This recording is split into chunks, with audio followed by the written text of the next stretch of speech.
All வணக்கம், welcome back to our channel. நம்ம சேனலில் இந்த ஃபர்ஸ்ட் டைம் பார்க்குறீங்க அப்படின்னா கீழே இருக்க ரெட் கலர் பட்டனை கிளிக் பண்ணிக்கோங்க. அண்ட் கூடவே இருக்க பெல் ஐக்கானே கிளிக் பண்ணிக்கோங்க. ஸோ தட் நான் போடுற வீடியோஸ் எல்லாமே உங்களுக்கு நோட்டிஃபிகேஷனாக வரும். வாங்க வீடியோக்குள்ளே போயிடலாம். நம்ம இன்றைக்கி செய்ய போகிறது ஒரு பேபி ஆயில். என்ன கோல்டு ரெமெடின்னு சொல்லிட்டு பேபி ஆயில் செய்கிறேன்னு சொல்கிறாங்கன்னு பார்க்காதீங்க. இது வந்து கோல்ட் அண்ட் காஃப்க்கான ஒரு ரெமெடி தான். இது வந்து பிறந்த குழந்தைகள்லேருந்து ஒரு 10 இயர்ஸ் வரைக்கும் நீங்கள் இந்த பேபி ஆயில் வந்து கோல்டுக்காக நீங்கள் யூஸ் பண்ணிக்கலாம். இதுக்கு நம்ம எடுத்துருக்க பொருள்கள் என்னென்னு பார்த்துடலாம். ஃபர்ஸ்ட்டு வந்து கற்பூரவள்ளி இலை. இது வந்து எல்லாத்துக்குமே தெரியும், கற்பூரவள்ளி தான் வந்து பேபிஸ்க்கான கோல்டு ரெமெடினா. அடுத்தது வந்து பூண்டு, ஒரு 3 பல் மட்டும் தோலோடு நான் தட்டி வச்சுருக்கேன். அதுக்கு அடுத்தது வந்து பச்சரிசி, ஒரு 1.5 ஸ்பூன் கிட்ட நான் பச்சரிசி எடுத்திருக்கேன். இது அதுக்கப்புறம் வந்து வெத்தலை வந்து ஃப்ரெஷ்ஷாக தான் இருக்கணுங்கிற அவசியம் இல்லை. நான் வந்து கொஞ்சம் எடுத்து வச்சிருந்த வெத்தலை தான் போட்டிருக்கேன். அதுக்கு அடுத்தது வந்து ஓமம். இது வந்து ஒரு ஸ்பூன் 1.5 ஸ்பூன் போதும். நெக்ஸ்ட்டு வந்து துளசி. எனக்கு துளசி ஃப்ரெஷ்ஷாக கிடைக்கல, ஸோ அதனால் நான் ஆல்ரெடி எடுத்து வச்சுருந்த துளசி வந்து நான் யூஸ் பண்ணிக்கிறேன். இப்போ இது கூட வந்து இடையில நம்ம கற்பூரம் அப்புறம் மஞ்சள் தூள் ஆட் பண்ண போகிறோம். இப்போ வாங்க ஆயில் எப்படி செய்யுதுன்னு பார்த்துடலாம். ஃபர்ஸ்ட் வந்து இந்த அளவு வந்து எவ்வளோ ஆயிலுக்கானது அப்படின்னா, ஒரு 100 mlக்கு வந்து நீங்கள் இந்த அளவு வந்து நீங்கள் எடுத்துக்கலாம். நான் வந்து 100 ml ஆயில் தான் வந்து நான் இப்போ வந்து காய்ச்ச போகிறேன். ஸோ அதுக்கான அளவு தான் இதெல்லாமே. இப்போ நெக்ஸ்ட்டு வந்து நம்ம பாத்திரத்தில் வந்து இந்த ஆயிலை வந்து ஆட் பண்ணிவிட்டு இப்போ நம்ம எடுத்து வச்சுருக்க இந்த இன்க்ரீடியன்ஸ் எல்லாம் போட்டுடலாம். நான் வந்து இண்டக்ஷனில் தான் யூஸ் பண்ணுறேன், ஏன்னா எனக்கு கொஞ்சம் சிம்மில் வச்சு சீக்கிரம் எனக்கு எண்ணெய் ஆறணும். நீங்கள் ஸ்டவ்வில் வச்சுருந்தீங்க அப்படின்னா பாத்திரமும் சேர்ந்து சூடாயிரும். அப்போ வந்து கொஞ்சம் ஆறுறதுக்கு யூஸ் பண்ணுறதுக்கு கொஞ்சம் லேட் ஆகும்.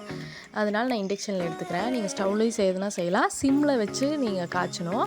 ஃபஸ்ட்டு வந்து ஸ்டவ் ஆன் பண்ணுறதுக்கு முன்னாடியே வந்து எண்ணெயை ஃபுல்லாக விட்டுருங்க. எண்ணெய் அப்புறம் நீங்கள் எடுத்து வச்சுருந்த இன்க்ரீடியன்ஸ் எல்லாத்தையுமே இந்த மாதிரி பிச்சு உள்ளே நல்லா டிப் பண்ணி விட்டுருங்க. அதுக்கப்புறம் எல்லாம் போட்டதுக்கு அப்புறமா நம்ம கடைசியாக வந்து ஸ்டவ் ஆன் பண்ணிக்கலாம். அப்போ தான் வந்து அது மெதுவாக ஹீட் ஆகும்போது வந்து உங்களுக்கு அந்த எசன்ஸும், அதாவது இந்த இலையில் இருக்க எசன்ஸும் வந்து உள்ளே இறங்கும்.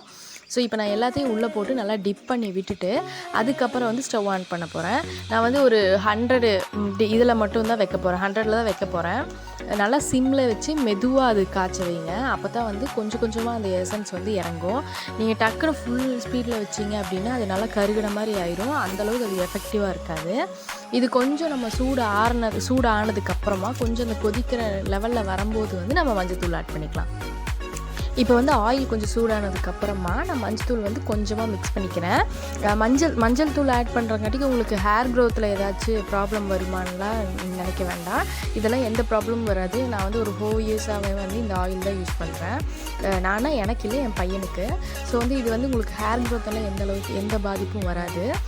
இது எப்படி யூஸ் பண்ணோம் அப்படின்னா வந்து உங்களுக்கு கோல்டு வந்து குழந்தைங்களுக்கு நல்லா கோல்டு பிடிச்சிருக்கு, மூக்கிலலாம் ரொம்ப ஒழுக ஆரம்பிச்சிருச்சு, ரொம்ப கோல்டு இருக்குது, கஷ்டப்படுறாங்க அப்படின்னா அந்த மாதிரி டைமில் வந்து நீங்கள் என்ன பண்ணணுன்னா, இதை வந்து இந்த மாதிரி ஆயில் காய்ச்சி இதை வந்து உச்சந்தலையிலேருந்து, அதாவது ஒரு வெதுவெதுப்பான சூட்டில் நீங்கள் ஒரு டைம் காய்ச்சி வச்சா போதும். அதுக்கப்புறம் நீங்கள் லைட்டாக யூஸ் பண்ணும் போதெல்லாம் சூடு பண்ணால் போதும். லேசாக ஒரு வெதுவெதுப்பான சூட்டில் வந்து, அதாவது நம்ம தொடுற அளவுக்கு சூடு இருக்கணும். அந்த சூடு ஆனதுக்கப்புறம் இந்த ஆயிலை வந்து தொட்டு உச்சந்தலையிலேருந்து உள்ளங்கால் வரைக்கும் ஃபுல்லாக வந்து நல்லா ரப் பண்ணணும், சூடு பறக்கிற அளவுக்கு. அதாவது நம்ம தேய்க்கும் போது இந்த ஹீட் வரும் இல்லையா, அந்த மாதிரி தேய்ச்சி நல்லா ஹீட் ஆகிற மாதிரி ஃபுல்லாக தேய்ச்சி விட்டுட்டு ஒரு ரூம் டெம்பரேச்சர், அதாவது ஃபேன்லலாம் உட்கார வச்சிடாதீங்க, கொஞ்சம் ஒரு 5 மினிட்ஸ் போதும் குழந்தைகளை அந்த மாதிரி உட்கார வச்சுட்டு அதுக்கப்புறம் நல்லா ஒரு சுடு தண்ணியில் வந்து குளிக்க வச்சிங்க அப்படின்னா உங்களுக்கு ஃபஸ்ட் டேவே வந்து ஒரு நல்ல இம்ப்ரூவ்மெண்ட் கிடைக்கும். இந்த மூக்கிலலாம் ரன்னிங் நோஸ்லாம் வந்து உடனே வந்து உங்களுக்கு சரியாயிடும். முதல் நாளே வந்து உங்களுக்கு நல்லாவே கண்ட்ரோல் ஆகும், உங்களுக்கு நல்லாவே அந்த சேஞ்ச் தெரியும்.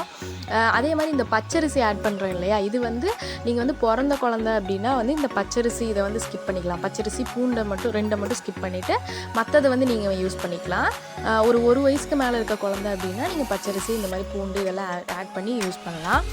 நல்லாவே எஃபெக்டிவாக இருக்கும். உங்களுக்கு நீங்கள் யூஸ் பண்ணி பார்த்தீங்கன்னா உங்களுக்கு நல்லாவே தெரியும். உங்களுக்கு கோல்டுக்கு வந்து நீங்கள் ஹாஸ்பிட்டலுக்கு தூக்கிட்டு போய் அலையணுங்கிறதெல்லாம் இல்லை, குழந்தைகளுக்கு இது நல்லாவே கேட்கும்.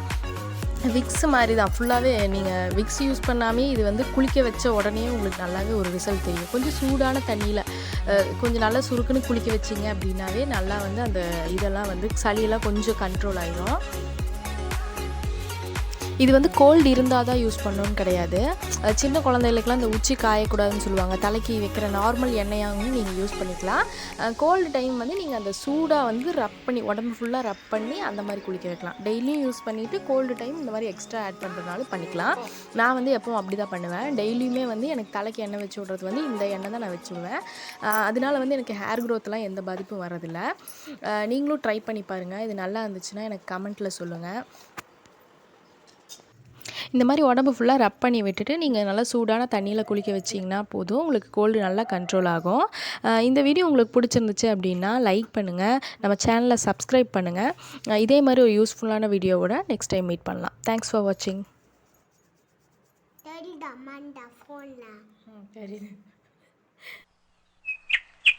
இது வரைக்கும் நம்ம சேனலை சப்ஸ்கிரைப் பண்ணி நம்மளுக்கு சப்போர்ட் கொடுத்துட்ருக்க எல்லா சப்ஸ்கிரைபர்ஸ்க்கும் மனமார்ந்த நன்றிகள்.